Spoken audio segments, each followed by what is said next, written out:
জামাতের আমিরে জামাত জনাব ডক্টর শফিকুর রহমান মাদ্দা জিল্লুহুল আলী আলা হজরত, তিনি যে দৃঢ়তা নিয়ে গাড়ির মধ্যে দাঁড়িয়ে সেই প্রভাত ফেরির অনুষ্ঠানে তিনি যেভাবে বের হয়েছেন 16ই ডিসেম্বর তারিখে, গত 54 বছরের কোনো রাজনৈতিক দলের নেতা কি এভাবে বের হয়েছে? না, হয়নি, একজনও না। দেখান কোনো সেনাবাহিনীর প্রধান কি বের হয়েছে?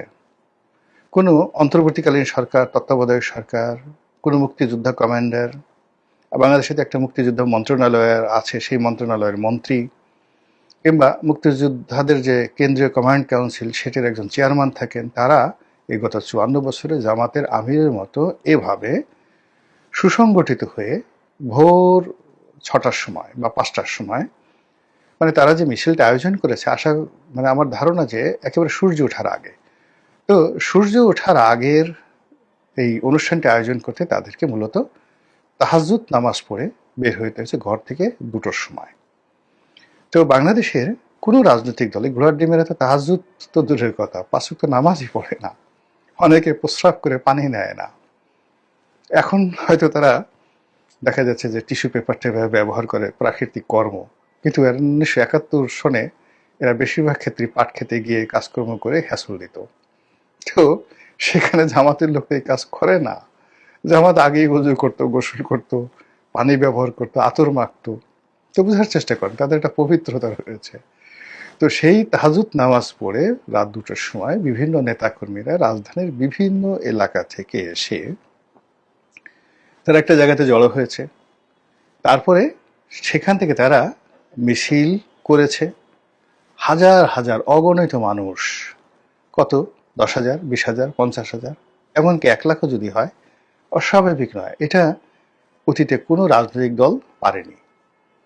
এরা রাত 2টার সময় আপনি বিএনপির লোকদেরকে যদি বলেন, এক একজনকে বিএনপি যারা এমপি প্রার্থী হয়েছে তাদেরকে যদি রাত 2টার সময় আসতে বলতেন যে তোমরা ইঞ্জিনিয়ারিং ইনস্টিটিউশন যেটা আছে রমনার ওখানে, রমনা পার্কের উল্টো দিকে, এখানে রাত 2টার সময় আসবা, তারপর তাহাজ্জুদ নামাজ পড়বা জামাতে, তারপরে এই সকালবেলা বিসমিল্লাহ 6টার সময় আমরা সবাই সারিবদ্ধ হয়ে একেবারে মিলিটারি কায়দায়, সেনাবাহিনী যেভাবে মার্চ ফার্স্ট করে, যেভাবে কুচকাওয়াজ করে, সেখানে যে ধরনের বিভিন্ন ব্যাটালিয়ান, বিভিন্ন রেজিমেন্ট, বিভিন্ন আর্মোরার ইউনিট, তারা যেভাবে আলাদা আলাদা থাকে, ওভাবে বাংলাদেশের এই ঢাকা শহরের যে সংসদীয় আসনগুলো আছে, তোমরা এইভাবে 17টি ভাগে বা 20টি ভাগে আলাদা আলাদা রেজিমেন্ট তৈরি করে প্রত্যেকটা রেজিমেন্টের দলে সামনে সেই তোমাদের প্রার্থীরা থাকবে আর পেছনে নেতাকর্মীরা থাকবে, যেন আমরা বুঝতে পারি কোন রেজিমেন্টে কত লোক আছে। কাজে এক একটা ইউনিটে যদি 2,000 লোক করে থাকে, 17 দেখো না 34,000 লোক তোমরা উপস্থিত হবে। এরকম দায়িত্ব যদি বিএনপির লোকদেরকে দেওয়া হতো, আওয়ামী লীগের লোকদেরকে দেওয়া হতো, অন্য লোকের দেওয়া হতো, তারা বলতো ঘোড়ার ডিম গোষ্ঠী মারি নির্বাচনের, যাবই না, আবার তাহাজ্জুদ নামাজ পড়তে হবে। কিন্তু জামাতের যারা লোকজন আছে তারা দেখেন, আমি হয়তো আপনারা এর মধ্যে স্যাটার খুঁজতে পারেন, কিন্তু 2টোর সময় যখন উঠছে, যে লোকটা 2টোর সময় উঠছে, যে 5 ওয়াক্ত নামাজ কালাম পড়ে, রাতে 2টার সময় যে কোনো একটা কাজে উঠলে সে রেগুলার তাহাজ্জুদ গুজারি না হলেও ওই দিন সে তাহাজ্জুদ নামাজ পড়বে। আর এই যে জামাত যে অনুষ্ঠানটি আয়োজন করেছে, প্রত্যেকটা লোককে রাত 2টোর সময় তাকে উঠতে হয়েছে। তো নেতার প্রতি কমান্ড না থাকলে, আপনি এটা নিয়ে ঠাট্টা মশকরা করার কিছু নেই। নেতার প্রতি কমান্ড না থাকলে, ডিভোশন না থাকলে এই কাজ করতে পারে না। তো সেই কাজ করে কি হলো দেখুন, রোজার মাসে ঠিক যেভাবে সেহরি খেতে ওঠে, ঠিক ওইভাবে জামাতের নেতার হুকুমে হাজার হাজার মানুষ রাজপথে নেমে এসেছে। এই নামা এত বিপুল সংখ্যক, তাদের টুপির রং এক, গেঞ্জির রং এক, পাঞ্জাবি আছে তার উপর একটা গেঞ্জি পরেছে। তো সব মিলিয়ে যে প্রদর্শন 16 ডিসেম্বর দিল, মানে এটা প্যারেড ময়দানে সেনাবাহিনী যে প্যারেড প্রদর্শন করে, তাতে কয়জন সেনাবাহিনীর লোকজন থাকে? 1,000-2,1 বড় জোর।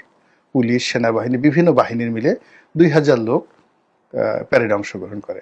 কিন্তু জামাত তো এখানে যদি 50,000 লোক এই প্যারেড করে থাকে, এবং স্বতঃস্ফূর্ত যে লাল সবুজে তারা রাজপথ করে দিয়েছে, ফলে এইবারে 16 ডিসেম্বরে জামাত যে ইতিহাস তৈরি করেছে, এই ইতিহাস অন্য কোনো রাজনৈতিক দলকে করতে হলে তাকে অনেক কাঠখড় পোড়াতে হবে, একেবারে জীবন বের হয়ে যাবে।